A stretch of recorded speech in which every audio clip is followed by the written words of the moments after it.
In the future, we have defeated the Anunnaki. In the future, the next time that they were supposed to come around, and there was supposed to be this catastrophic pole shift that was going to basically almost take 85% of the human population out, which would have been very convenient for the Anunnaki that are coming back, less people to deal with and to control. A lot of people are like, why haven't they come back? Well, besides the fact that they left their hybrids to rule us as royal families, there are too many humans. There are too many humans. It's not like it was last time. This is what I saw when I saw the future. We revolted against the Anunnaki that came back, and we won. We won with the help of something called the Anunnaki giants, and it's not even funny. These are civilizations that live beyond the ice wall. There is some validation, there is some truth there. We haven't understood the whole story, but what I'm seeing is these giants that, in unity with us, rebelled against the Anunnaki, rebelled against this like other fraction of reptilians, but Anunnaki and reptilians are not the same. They're not even related. We won. And so these people are freaking out, and they're like, okay, we're not going to go back in time to when this all started, and we're going to change the course of history. And that's exactly what's happening. And what easier way to do it when you have CERN that's already opening portals? They're all on board, like, in the name of science. Consider that for them, a year is 3,650 years for us. One orbit of their planet around the sun that does this elliptical orbit is 3,650 years. So basically, if you do the calculations using the Bible and other ancient texts, it's about now, and the crossing point between Mars and Jupiter. And by crossing point, I literally mean that when it does this and it gets in between the two planets, it creates what it looks like. They call it the radiant planet.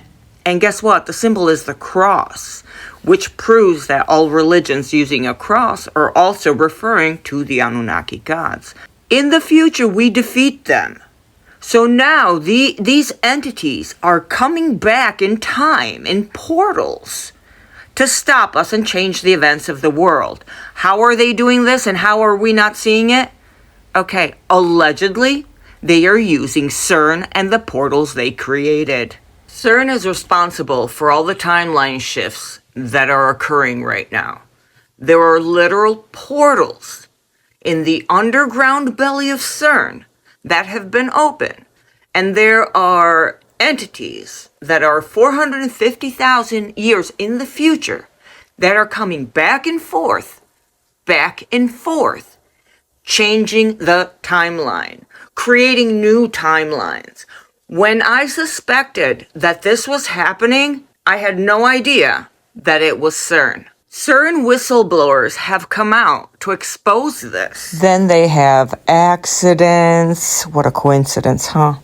Dan Burish has been saying the same thing. They are from the future, 45,000 years ahead of... 45,000 years ahead on a separate timeline than what we are presently on. When you look at what is going on in the CERN, there is a fight from some of the military agencies. Intel, they say that there is a fight on time. They're trying to change time. Others that have worked for CERN and have said things like this end up in these mysterious, unexplained accidents.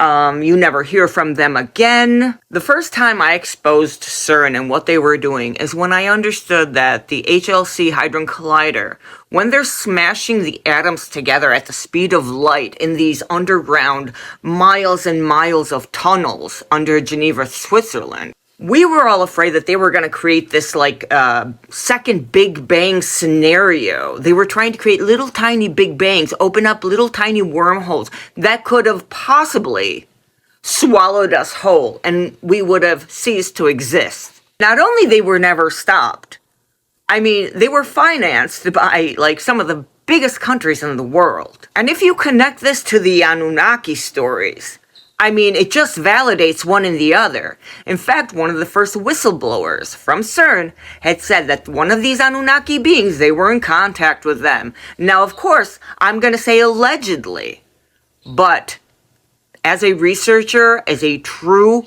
history researcher in the Anunnaki scriptures and Sumerian tales, the tablets themselves explain how to create nuclear weapons, how to create portals, how to shift in times.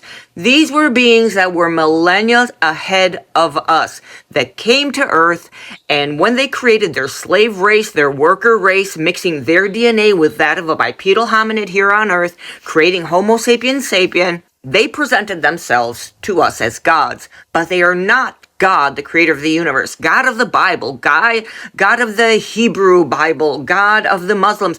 All of the Abrahamic religions, all of the religions, all stem from the Sumerian stories. Those are the OG stories. These were never gods. These are extraterrestrial beings that are millennia more advanced than us, and that presented themselves to this slave worker race that they created as deities. Now, I don't know what's happening in the future, but they're coming back and they're changing things around. And that's why from one day to another, you had one kind of Trump and now there's another kind. The biggest part and the darkest part of this is there are different fractions that are coming in. There are fractions from the future. Some want this outcome and some want this other outcome. And some are trying to create other timelines that are just like independent on their own. Extraterrestrial beings from the future are coming back in time and messing shit up. How else do you explain this horrible shit show that we are all experiencing?